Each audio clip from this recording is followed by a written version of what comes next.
Amerika Birleşik Devletleri'nin Baltimore kentinde yaşanan kazada Dali adlı yük gemisinin gücünün kesildiği için köprüye çarptığı açıklandı.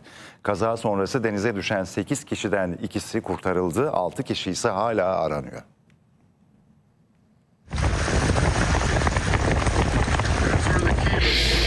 Amerika Birleşik Devletleri Baltimore kentinde bir yük gemisinin Francis Scott Key Köprüsü'ne çarpmasının şokunu yaşıyor. Kazayla ilgili yeni detaylar ortaya çıktı. Dali adlı geminin sahibi olan Singapurlu şirket, geminin itici güç sorunu yaşadığını ve güç kaybettiğini açıkladı. Güvenlik tedbirleri kapsamında demir atan gemi yönünü ayarlayamayarak köprüye çarptı. Kaza anında gemide 22 kişi bulunuyordu. Tamamı kurtarıldı. Durumları iyi. Köprüde bulunan 8 kişilik bakım ekibindense denize düşen 2 kişi kurtarıldı.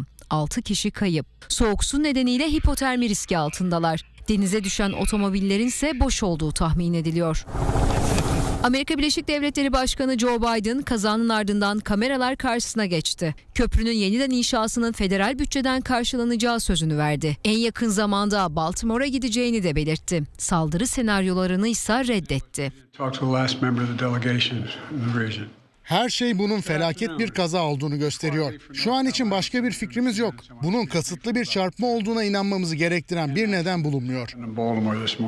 Francis Scott Key Köprüsü 1977 yılında yapıldı. Adını Amerika Birleşik Devletleri'nin Ulusal Marşı'nın yazarından alıyor. Baltimore limanını geçmek için 3 seçenekten biri. Günlük yaklaşık 31 bin, yıldaysa 11 milyondan fazla araç bu köprüyü kullanıyor.